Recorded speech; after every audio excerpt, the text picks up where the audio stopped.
आज हम दिल्ली सल्तनत की स्थापना और उसका सुदृढ़ीकरण इसको समझेंगे कि दिल्ली सल्तनत की स्थापना किस प्रकार से हुई और उसका सुदृढ़ीकरण।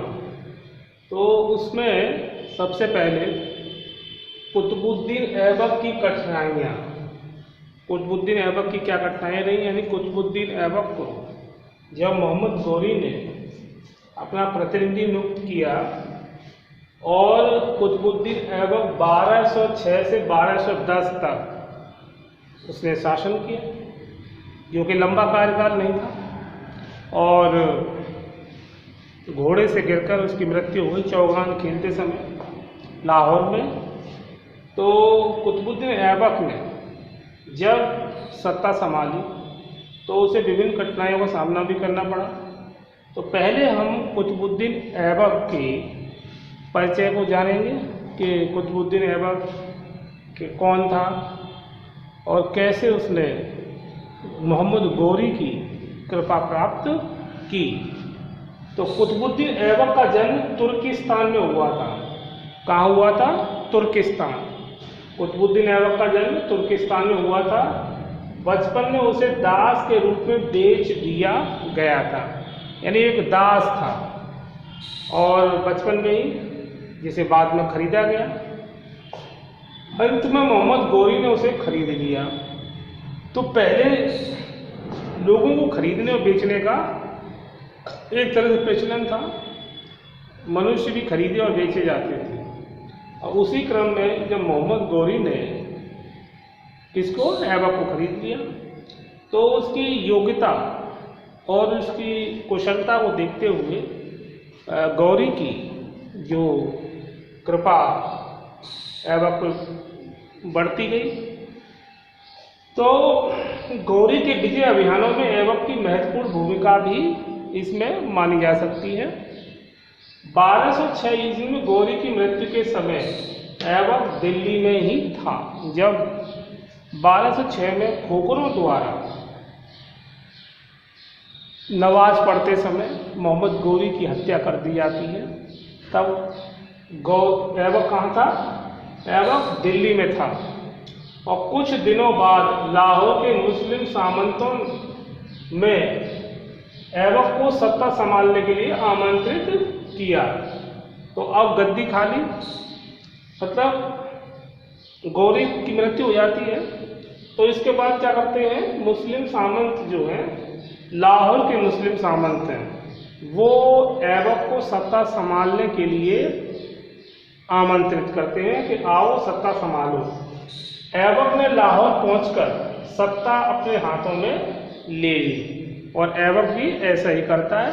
तो लाहौर पहुंचता है और सत्ता को अपने हाथ में ले लेता है, परंतु उसने सुल्तान पद की उपाधि धारण नहीं की, क्योंकि उसको ये लगता था कि वह गुलाम है, दास है। तो उसको जो तुर्क अमीर हैं वो उसको स्वीकार नहीं करेंगे। तो इसीलिए उसने क्या किया, सुल्तान पद की उपाधि धारण नहीं की, केवल मलिक और सिपहसालार की उपाधियां ही धारण की। तो मलिक और सिपहसालार की उपाधियां ही वह धारण करता है। 1208 में गयासुद्दीन ने ऐबक को दासता से मुक्त कर दिया।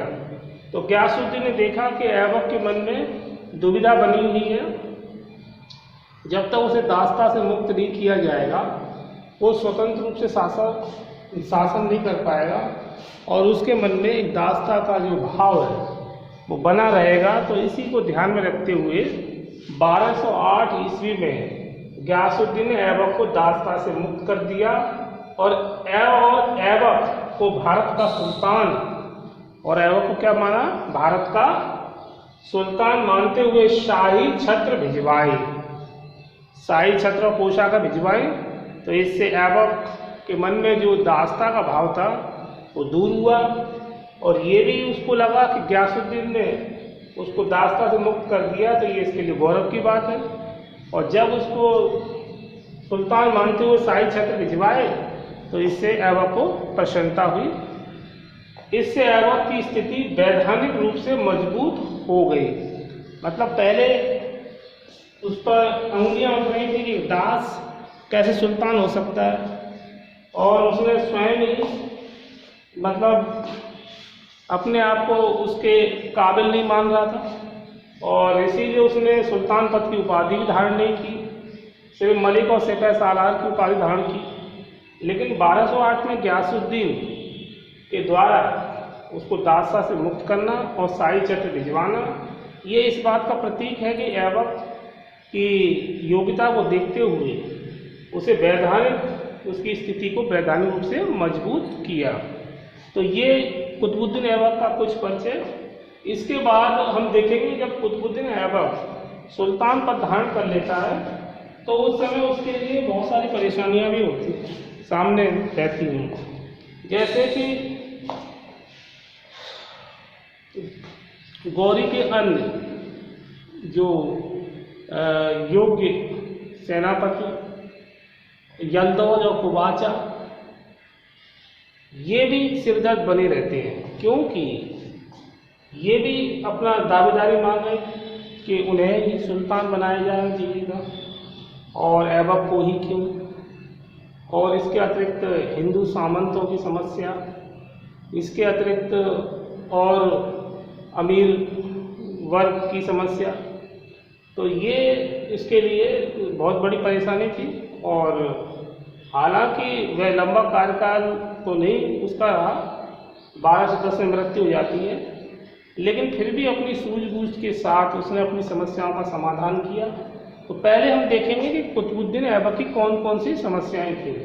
तो पहली समस्या है या कठिनाई नंबर 1, ऐबक की प्रमुख समस्या गौरी के अन्य प्रभावशाली अमीर कुबाचा और यल्दौज।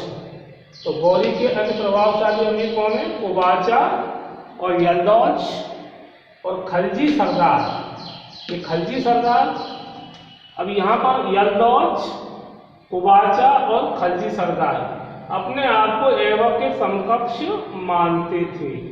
तो इनके मन में ये प्रश्न था कि हम क्यों सुल्तान क्यों नहीं बने, ये ऐबक पे ही क्यों कृपा दृष्टि रही। तो अब जब ऐबक ने गद्दी तो संभाल ली, तो लेकिन यल्दौज कुबाचा शांति से नहीं बैठे और वो नित नई परेशानी खड़ी करते रहे। इधर खलजी सरदार भी अपने आप को ऐबक के समकक्ष मान रहे थे, और ये यल्दौज कुबाचा और खलजी सरदारों की समस्या कुतुबुद्दीन ऐबक के लिए एक बड़ी सिरदर्दी थी। हालांकि वह इससे निपटने में सफल तो होता है, लेकिन फिर भी उसके लिए नित नई परेशानियां आती रहती हैं। इसके बाद नंबर 2, ऐबक की दूसरी समस्या सीमांतों की सुरक्षा थी। क्या थी ऐबक की दूसरी समस्या? सीमांतों की सुरक्षा।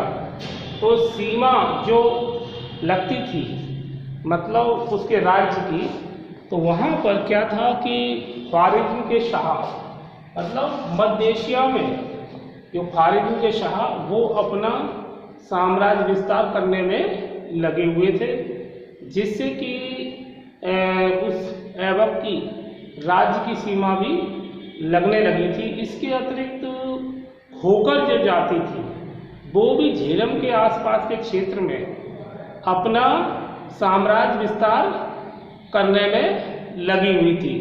तो इस प्रकार देखने को मिलता है कि सीमांत की समस्या ऐबक की एक बहुत बड़ी समस्या। इधर ख्वारिज़्म के शाह मध्य एशिया में अपना साम्राज्य विस्तार कर रहे हैं, और दूसरा झेलम नदी के आसपास जो खोखर जाति है वह भी अपना क्षेत्र बढ़ा रही है। तो इससे क्या है कि ऐबक की सीमा, जो राज्य की सीमा, उनसे टकराने लगी और इससे समस्या खड़ी हो गई। नंबर 4, ऐबक की मुख्य समस्या लाहौर का क्षेत्र अभी तक गजनी के साथ। नंबर 3 है लाहौर का क्षेत्र अभी तक गजनी के शासक के अधीन होना। ठीक है, तो ये भी एक ऐबक की समस्या थी कि लाहौर का जो क्षेत्र था वो अभी भी किसके अधीन था? गजनी के शासन के अधीन। और ऐबक को ये अच्छी तरह पता था कि जब तक लाहौर का जो क्षेत्र है वो गजनी के शासन के अधीनता से मुक्त नहीं होगा, तब तक उसे भी पूर्ण रूप से वह स्वतंत्र रूप से शासन नहीं कर पाएगा। तो इसीलिए लाहौर का क्षेत्र ये गजनी के शासक से मुक्त कराना भी एक उसके लिए एक समस्या थी। इसके बाद है ऐबक की मुख्य समस्या हिंदू सामंतों की बढ़ती हुई शक्ति का दमन करना। अब हिंदू सामंत जो कि ऐबक की कमजोर स्थिति का लाभ उठाना चाहते थे, और कमजोर स्थिति यूँ थी क्योंकि यल्लौज कुबाचा, ख्वारिज़्म के शाह, इधर खोखर, ये सब हिंदू सामंत इस स्थिति का लाभ जो अपनी खोई प्रतिष्ठा थी उसको पुनः प्राप्त करना चाहते थे, और जिसमें चंदेल राजपूत, गहड़वाल, कालिंजर, ये सभी एक तरह से ऐबक के लिए नित नई परेशानी पैदा कर रहे थे। और ऐबक की मुख्य समस्या हिंदू सामंतों की बढ़ती हुई शक्ति का दमन करना था। लेकिन अब ऐबक के लिए समस्या थी कि वो किस प्रकार से इनसे निपटे, लेकिन वो फिर भी अपनी दूरदर्शिता और सूझबूझ के साथ वह योजना बनाता है और हिंदू सामंतों का दमन करने में वह सफल भी होता है। इसके बाद है ऐबक द्वारा कठिनाइयों पर विजय पाना। तो ऐबक जो कि मतलब विभिन्न परेशानियों से घिरा तो था, लेकिन उसने सूझबूझ का भी परिचय दिया। उसने अपनी पुत्री का विवाह इल्तुतमिश से कर दिया, और इल्तुतमिश जो उसके फेवर का ही व्यक्ति हुआ और उससे उसकी स्थिति मजबूत हुई। इसके अतिरिक्त उसने कुछ उदारतापूर्ण कार्य भी किए और उसने ऐसी स्थिति बनाने का प्रयास किया जिससे कि उसकी स्थिति को और अधिक मजबूत बनाया जा सके। उसने अपने जो हितकारी लोग हैं, जो उसके फेवर के लोग हैं, उनको इकट्ठा करना शुरू किया। तो और उसने जो अपनी प्रमुख समस्याएं थीं उनको धीरे धीरे निपटाने का पूरा प्रयास किया। हालांकि वो जीवन भर जब तक वो कुतुबुद्दीन ऐबक जिंदा रहा तब तक समस्याओं से तो घिरा रहा, लेकिन कोशिश पूरी की कि किस तरह कठिनाइयों पर विजय प्राप्त की जाए। और ऐबक का अगर चरित्र मूल्यांकन करें तो ऐबक के बारे में हबीबुल्ला और मिनहाजुल सिराज और भी मुस्लिम इतिहासकार ये बतलाते हैं कि ऐबक उदार प्रवृत्ति का था, लोगों के प्रति अच्छी भावना रखता था और उसके समय में न्यायप्रियता काफ़ी